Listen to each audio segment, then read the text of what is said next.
History is the story of real people, people just like us.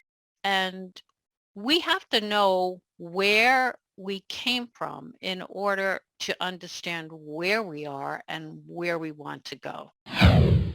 Welcome to the My Future Business Show, where we get you in front of your best audience and keep you there.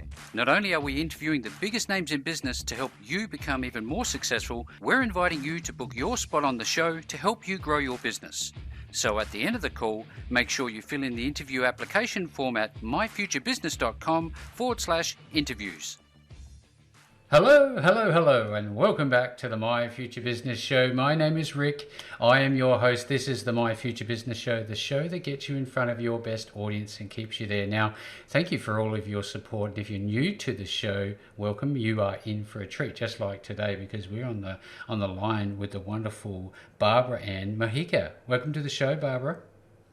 Thank you so much for having me. It's absolutely my pleasure to have you here now, given that we've now overcome our technical challenges that sometimes confront podcasters. We're going to be talking about your Little Miss History book series, and we're going to be also talking about the importance of understanding history and how you are sharing history lessons through your magical character, Little Miss History. But before we do any of that, Barbara, it's customary for us to spend some time to learn about our guests. So I'm wondering if I can learn a little bit about you. Where are you located? I am located in upstate New York. Has that been home forever or? No, I was born in Brooklyn, in the city, right on the border between Brooklyn and Queens. I grew up there in Ridgewood, and I lived there for most of my life until I retired. I had always enjoyed coming upstate, Mm. and I loved hiking. I loved the mountains. I loved the change of seasons up here. So I always loved it, and I started coming up as soon as I was able to. So in my early 20s, I started coming up here very often, and then eventually bought a little summer place and s- loved it. Loved you to come up, and when I retired from my formal career in education, I moved up here full time, and I'm Fantastic. loving it. Yeah, tell us a little bit about local landmarks. What do you love the most about being there? Well, I live in the historic Hudson Valley, so I can literally walk out my door and touch it. The town I live in was founded in 1660, and Wow. yeah, it's an old mill town, and the water still there. You can look and you can imagine the cotton mills. They put signs on the buildings to let you know what was there in the late 17 and 1800s. So you can walk by the bakery and then you can see a sign that it used to be a grocery store, and you can walk by another shop and you can see that it used to be the local pharmacy. I'm very close to Martin Van Buren's home. I'm near Claremont, the Livingston House, Olana, where the Frederick Church School of Painting took place. I mean, just it just surrounds me An everywhere. abundance So. of history, and this is quite relevant given our conversation today. Now, Barbara, you mentioned, you touched on at least growing up. I was wondering if you can tell us a little bit about your childhood. Well, I grew up in a lower class family. My parents both worked very hard, and unfortunately, they came of age during the Depression, so neither of them had much formal education. But that didn't discourage me. I always had a drive. I loved going to school. I loved to read. I loved to find out about new people and new places and new things. So I always had that kind of determination.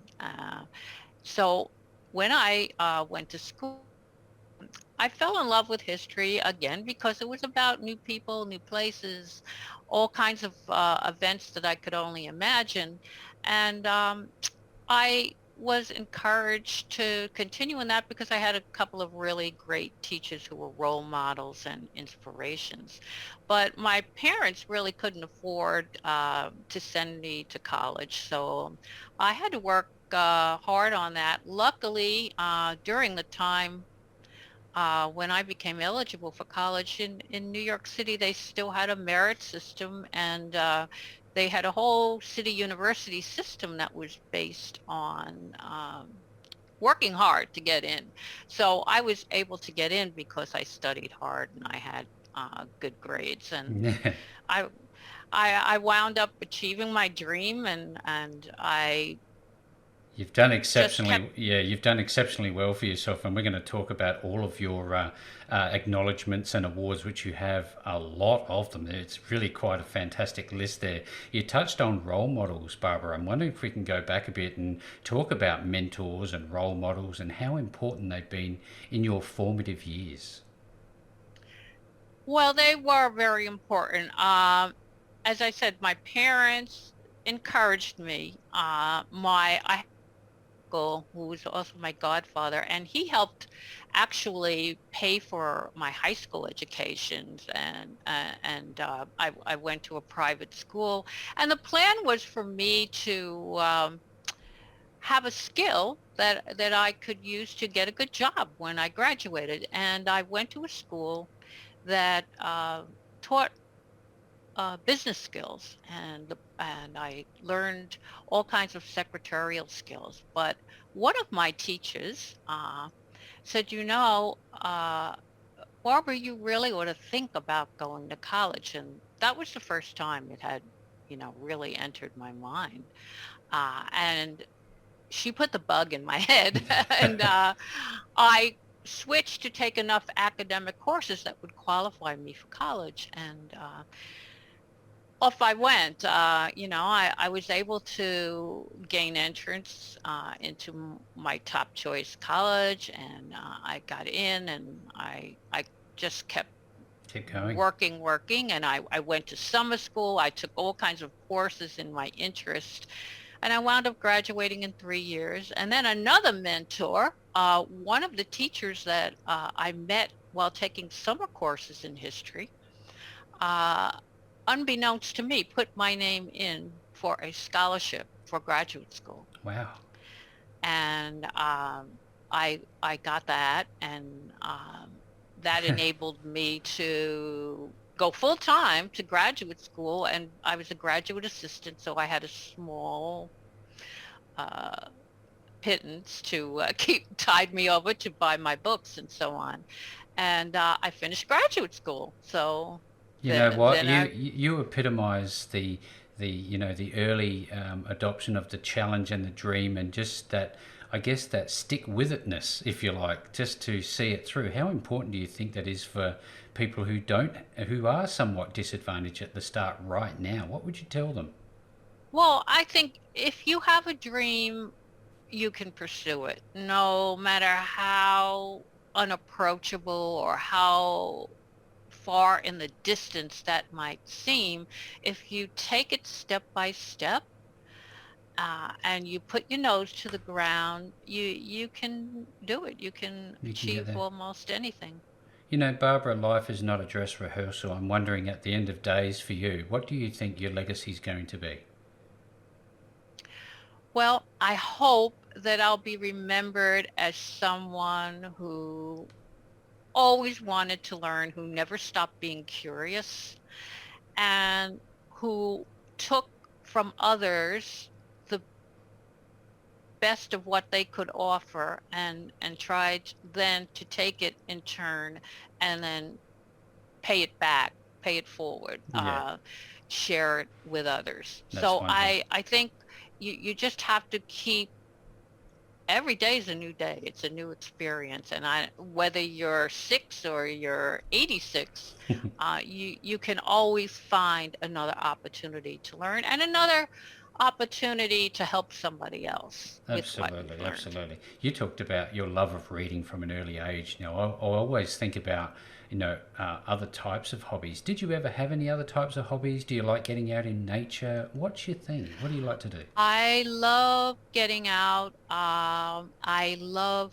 traveling. That was another dream of mine. Mm. And my family didn't have a car. We didn't really get to travel a lot. And I always dreamed of getting out there and seeing some of these places that I Yeah. studied about and it, visiting the homes of these people, seeing where they worked, seeing the achievements that they were able to put forth in their own lives. So I did that. As soon as I got a job, I started to travel, Beautiful.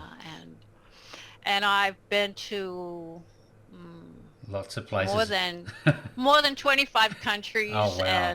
and more than half the states. I even managed to visit Soviet Russia and behind the Iron Curtain Oh, when they first incredible. opened travel to the West, and that was quite an experience, quite an eye opener. I bet. And I've been to China, and Mm.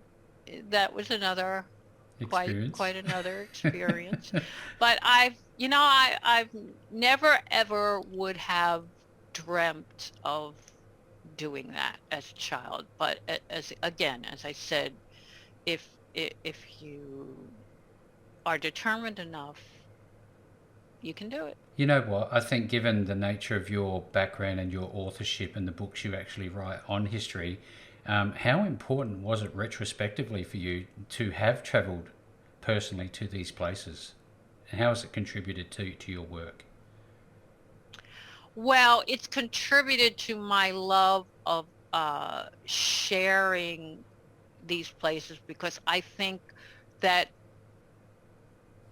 community is so important and all of our memories are wrapped up not only in ourselves and our families, but what is community? But it's the people who make up the community and it's all of their memories. And I see history as not a collection of dates and events, which is what a lot of people think of when they hear the word history. Oh, it's just a bunch of dates and events and timelines and Mm-hmm. data, but it Yep. isn't. History is the story of real people and people just like us who got up in the morning and ate and went out and Yep. achieved some kind of success in, or maybe they didn't have success and they had to work hard farming the land all day or making shoes for horses or whatever their skill happened to be. But they're people just like us. And we have to know where we came from in order to understand where we are and where we want to go. Mm. So I see history as an evolution. And if you think of memory, take an example of somebody who has amnesia. If you woke up one day and you had no memory of who you were, think of how disorienting that would be. Oh, yeah. You don't know what happened the day before.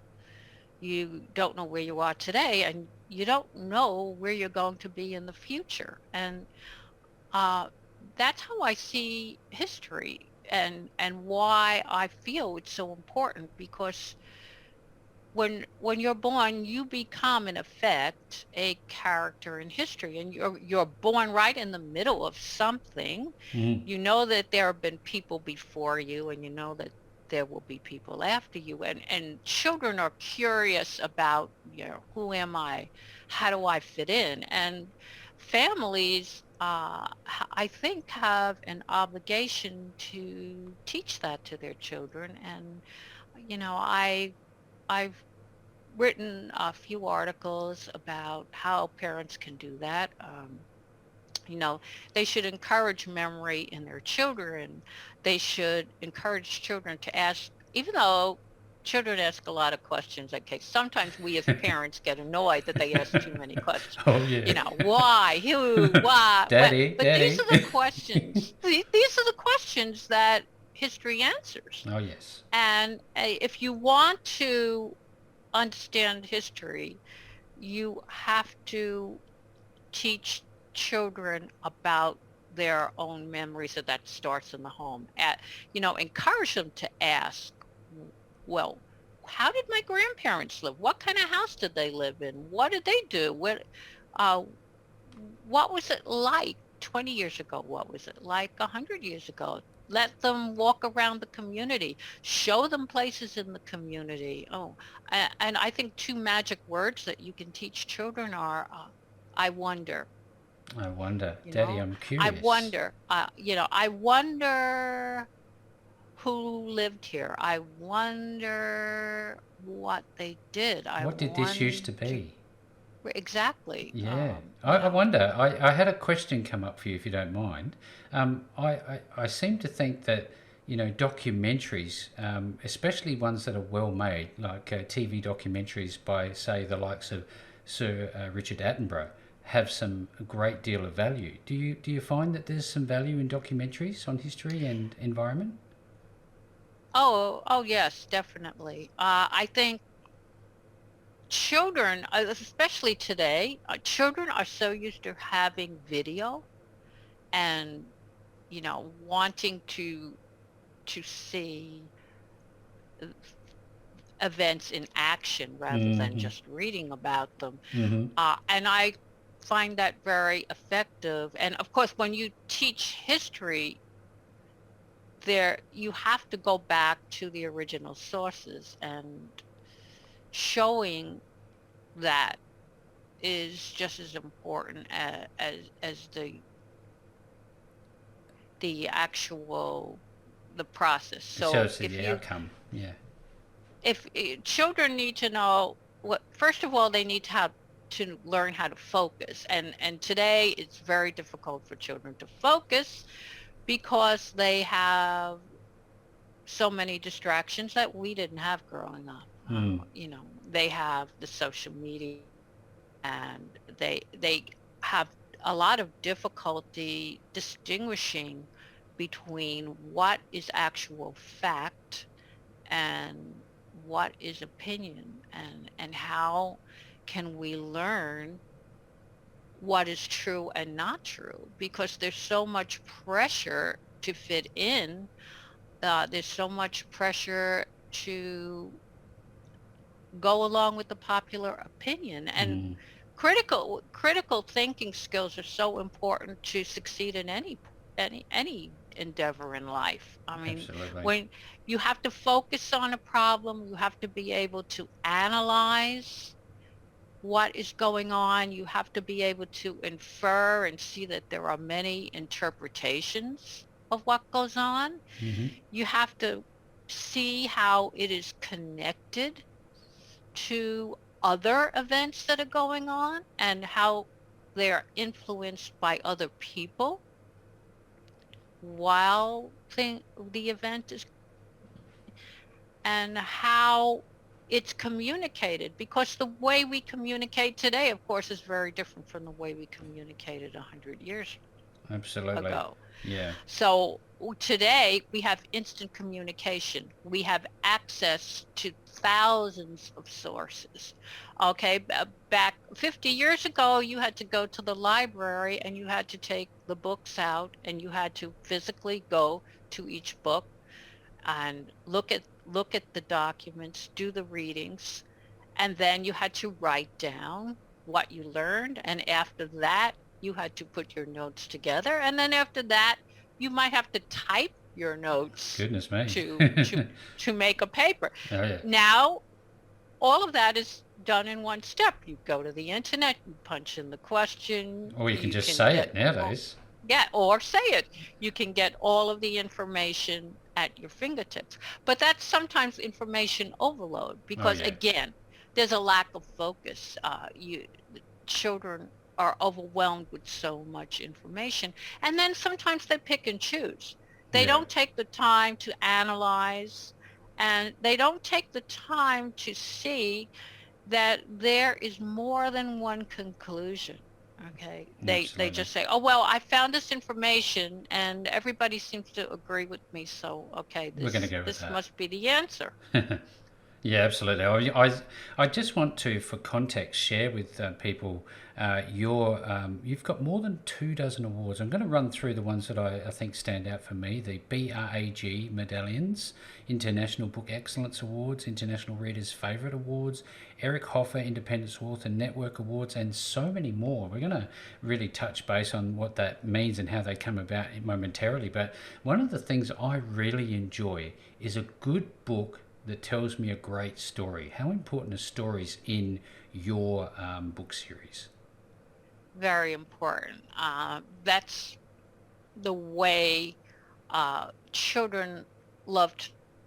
Again, time immemorial, prehistory. How did our ancestors communicate and pass down knowledge to their children? They told them stories, even before we had written language. Stories. And actually, the word history comes from the Greek historia, which means to seek or to inquire, or to look into things. That's what they're doing. Because, 21st century, we have the more woke interpretation, um, is is supposed to be a story, his story, or now some want to make it her story, but it's not a matter of gender. No. It's seeking knowledge Yeah. and trying to find out the truth.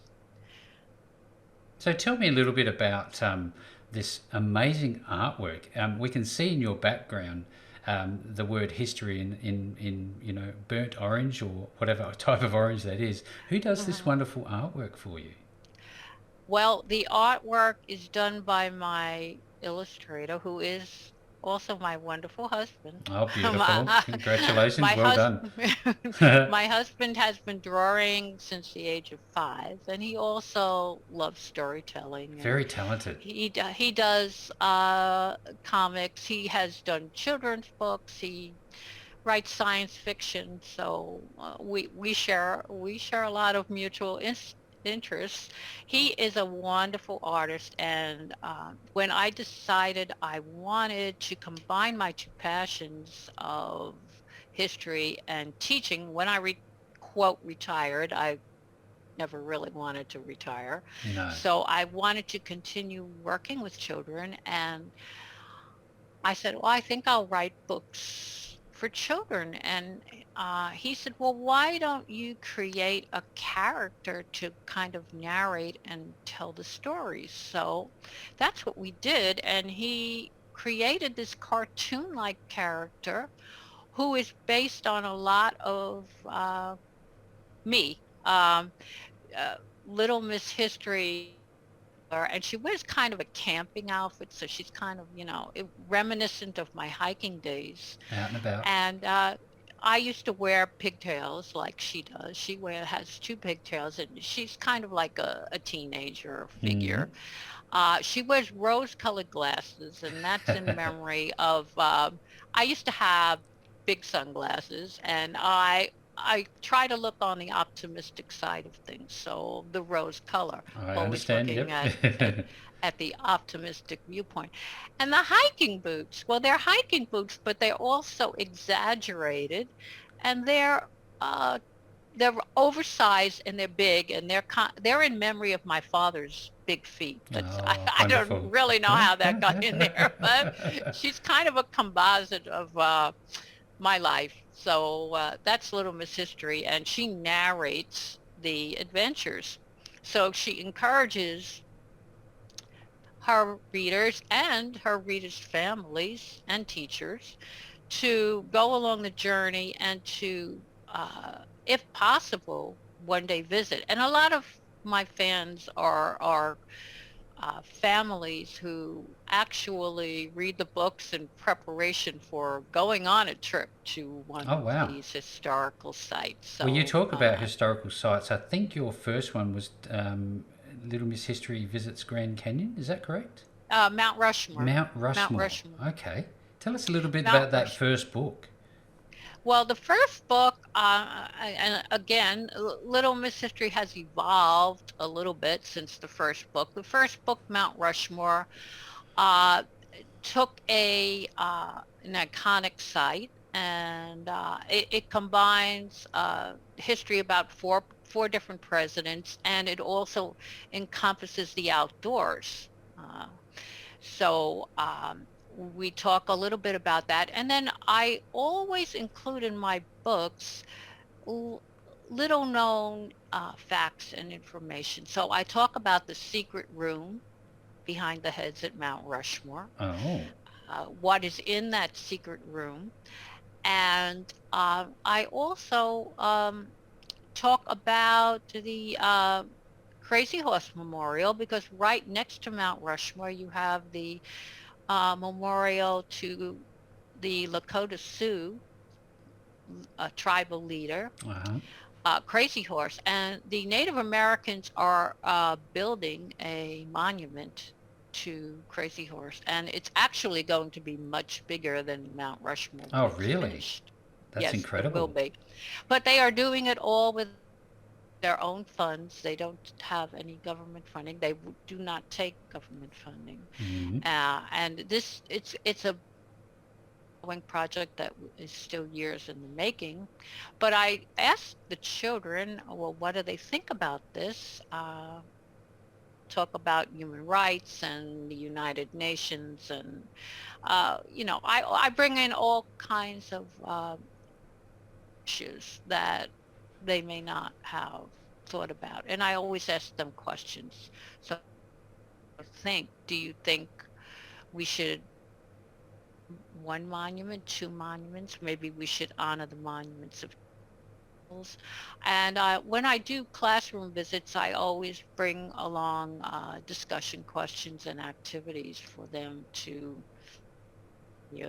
the process Yes, of this is historical fantastic. thinking. There is just so much to learn, obviously, inside these wonderful books. Now, how many are there in the series currently, and are you working on something at the moment? Oh, there are 14. I have books on, it's Mount Rushmore, some monuments, the Statue of Liberty, um, Ellis Island. Then I have some that go into history, because they cover naval history and military history, the Intrepid Sea, Air, and Space Museum, and that history from the beginning of world through it to modern day, because you have the space shuttle. And I have a book on Battleship Iowa. Um, I have one on the North. That one, of course, I have not visited, but I have. It's again, it's a more international book, because I go into the myth, of course, of Santa Claus. We couldn't leave that out. But I talk about the 8 countries that have territory in the art, about their flags, their traditions. Um, I talk a little bit about climate and the North Pole. So it's a very diverse book. There's one on prehistory, book on La Brea tar pits, and that goes way back to 40,000 years ago, and it's an active excavation. So children who visit there really see scientists working and classifying uh, I have one on Tombstone, Arizona, and that's a place for children to visit and experience the West. Uh, There so, just there just seems to be such a great collection of well-rounded, well thought out, well prepared, and certainly wonderfully wonderful art behind it. Now, I'd like to know. where are the outlets for people when they want to get a hold of these wonderful books? And what format are they Well, in? well, they're in, some of them are in Kindle, they're paperback. Some of them are available in both paperback and hardcover. They're available. You can order them. You can preview them at my web. To preview them is at my website, because on my website, introductions to all the books, testimonials and reviews. I have Little Miss History guys, but I also have my teaching resources. So on my website, which is www.history.com, you LittleMissHistory.com. Yep. can get to my blog and my videos. So if you click on my blog, I have of um, book reviews, I have parenting articles, I have advice for authors. My YouTube channel, I do a weekly, I do a 2-minute teacher mini lessons that cover all areas, not just history. I do math, I do reading, I do science, and I just give parents an extra boost. I started doing that during COVID, and I do that because I think it's fun always to have extra resources for your children. I have kids history videos on there, uh, travel videos, videos about next and so on. So I have a wide variety of resources. So Again, just there's so much there. I mean, I've seen this wonderful website myself, Barbara. And just to recap, because the video got slightly choppy there for a moment, is that you've got a lot of extra information. You've got all of your books that you can find throughout the Little Miss History website. You've got your blog. You've also got merchandise, which I thought was fantastic. So if anybody wants to get their hands on merchandise, certainly go and check out Little Miss History and check out the merchandise page. Along with, you've got some really interesting reviews. Now, with all that being said, is this the only place that they can buy the books? Oh, the books are available in many independent bookstores. They're available online at Amazon, Barnes& and Noble, bookshop.org, IndieBound, even some of the retail stores here in America. They're available worldwide on Amazon, though. Fantastic. So Yeah, well, look, Barbara, this has just been a lovely call. I've really enjoyed speaking with you, touching a little bit about your wonderful background, your experiences through life, and what you're doing for children's education and history is just amazing. Thank you so very much for joining me on the show today. thank you for having me. Thanks for joining us today.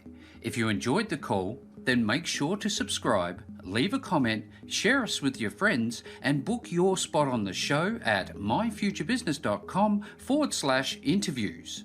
And if you're looking for solutions that will help grow your business, then visit myfuturebusiness.com/shop.